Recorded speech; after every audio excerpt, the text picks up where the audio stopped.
We are a school of just short of 300 students, all of whom have language-based learning disabilities such as dyslexia.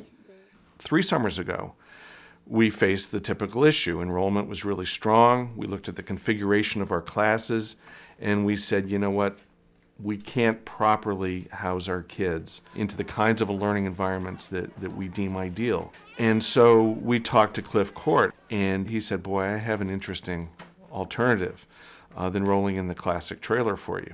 There was a design competition I found out about. I called upon an old friend of mine, Philip Laird from Architectural Resources in Cambridge, and we got together. We agreed that it would be a great thing for us and for the industry to design a high-performing relocatable classroom. And we're fortunate enough to win that competition, and subsequently the Carroll School and Cliff arranged to have a classroom built. We were very fortunate that the company that Cliff had teamed with, NRB, was a very progressive modular building company, and they were willing to learn new ways of building, greener ways of building. When you look at the typical modular unit, it doesn't take you long to see what's wrong.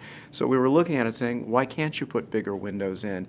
And why can't you find a way to turn off the lights and get, natural light into this thing? The general feedback about this building is that walking into it, there's an instant feel of calmness. We're in the modular now, and what we're noticing here is that the lights are not on. These are actually sun tunnels that bring light into the building.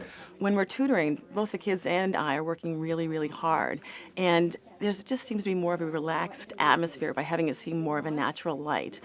Even bringing in the small lamp makes me feel more like I'm working with someone in their living room. So these light shelves are designed to reflect the intensity of the summer light, while at the same time allowing softer winter light into the building. But you don't have that high neon fluorescent kind of light feel, which is very intense. And for some of our kids who are so sensitive to a variety of sensory inputs, those kinds of environments are toxic for them. The sound quality here is such that I'm finding, even with my younger students, that they're sensitive to the noise around them, but sensitive to their own noise. Like I said, it was a lot quieter. You can't hear people from outside. They're working so hard to try to achieve what a lot of us take for granted, which is reading.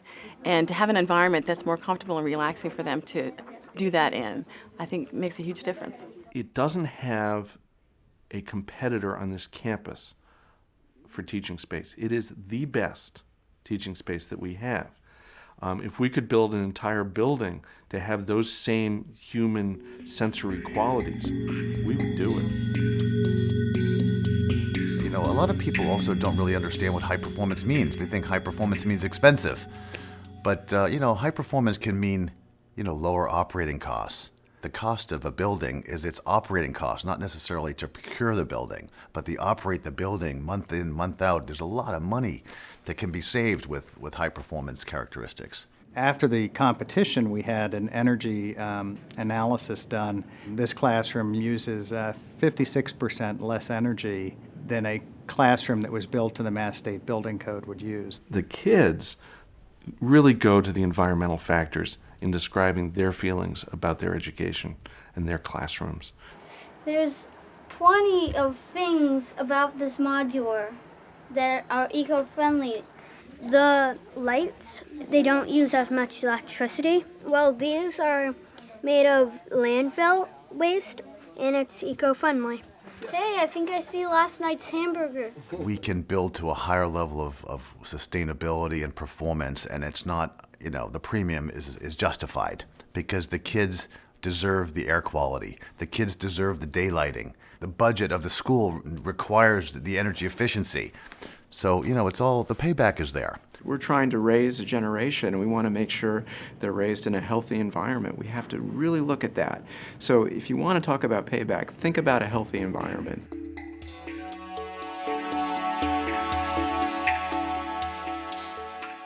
The trucks brought the 3 components onto campus, and in a matter of no time at all, they were put together and we were ready to go. The Carroll School happens to be on a hill, and the wide load, has certain complexities, and it came up in 3 modules, and I think from the time that the building actually arrived to the time they were occupying it might have been a week. Everybody is blown away by the transformation in such a short time. Triumph did come and give informational meetings. They met with the people that were working here and really educated us on how to work in this environment, to understand the lighting, to understand the heat. So I think that they've been very present. Previous experiences when you brought in the rectangular trailer, you just knew that it was temporary. And that is not the tone and sense of this modular building. It doesn't look, act, smell, feel like a trailer. And strategically placing it in the front of the school, right between our gymnasium and our main classroom building, made it integral to the campus. You shouldn't think about this as inferior temporary space. You should think about this as some of the best space you're going to have in your campus. It's been a fantastic solution, and we just re-upped with our town's planning board to keep it on campus for another 3 years.